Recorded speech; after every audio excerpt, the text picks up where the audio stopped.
माँ पार्वती ने और षडानंद कार्तिकेय जी से कहा कि ये तारकासुर, इसको मार।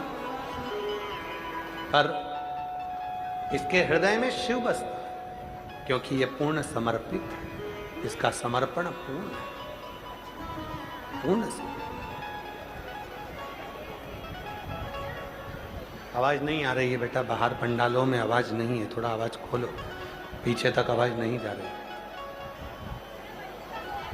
दोनों पंडालों की खोले हुए, पूर्ण समर्पण के साथ में। पार्वती माता ने कहा, माता पार्वती जी बोली,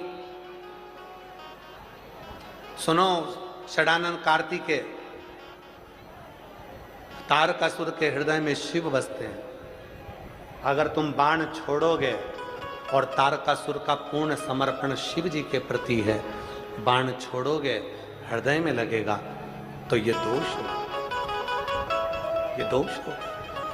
बाण तो छोड़ो पर हृदय को ना छुए, उदर को छुए। जिस हृदय में शिव बसा हो, भाई आवाज खोलिए उधर की, पंडाल की, वो वाले पंडाल की आवाज में नहीं आ रही है। जिस हृदय में शिव बसा है, जिस हृदय में स्वयं भगवान देवाधिदेव महादेव बसे हों, उस हृदय को कोई घात ना पहुंचा। शिव पुराण कहती है, जब हमारा पूरा समर्पण किसी कार्य के प्रति हो जाता है, शिव के प्रति हो जाता है, या किसी कर्म के प्रति हो जाता है, तो उसका फल भी अच्छा ही मिलता है। षडानंद कार्तिकेय ने बाण छोड़ा, उदर को लगा। तारकासुर ने जब षडानंद कार्तिकेय को देखा तो प्रसन्न चित्त में आकर कहते हैं कि मेरी मन की तमन्ना आज पूरी हो गई। कार्तिकेय जी ने पूछा कि मन की तमन्ना क्या? कहा, मेरे मन की तमन्ना थी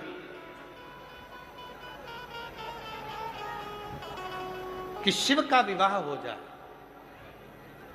और शंकर का विवाह तभी हो सकता था जब मैंने वर मांगा कि मैं मरूं तो उनके पुत्र के द्वारा मरूं, वरना शिव विवाह नहीं करता। क्योंकि माता सती से शिव जी का इतना स्नेह था, माता सती को शिव इतना प्रेम करते थे कि शिव दूसरा विवाह करना नहीं चाहते थे, दूसरा विवाह नहीं करना चाहते। आवाज खोल दो, उधर के पंडाल की आवाज नहीं आ रही है तो उनको बोलो कि जाके देखो, फिर वहां जाके किसी लड़के को भेजो। शिव जी के प्रति इतना समर्पण था, इतना समर्पण कि बाबा देवाधिदेव महादेव के प्रति भाव मांगा कि उनका विवाह हो जाए और उनका जो पुत्र हो वही मेरे प्राण हो, उनका जो पुत्र। अब मुझे कुछ नहीं चाहिए, अब मेरे को कुछ नहीं चाहिए। भगवान कार्तिकेय जी देख रहे थे तारकासुर के प्राण जा रहे थे, और तारकासुर ने अपने 3 पुत्रों को अपने पास में बुला लिया, तारकाक्ष, विदुम्माली और कमलाक्ष।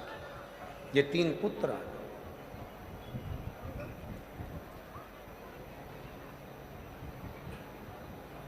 तीनों पुत्र सामने आकर खड़े थे। तारकासुर ने उनको देखा, तारकासुर उनको देख रहे, और तारकासुर ने अपने पुत्रों से कहा, सबसे द्रोह करना पर शिव से नहीं, क्योंकि शिव के पास कुछ नहीं है, अगर कुछ है तो केवल करुणा है, केवल दया, केवल करुणा।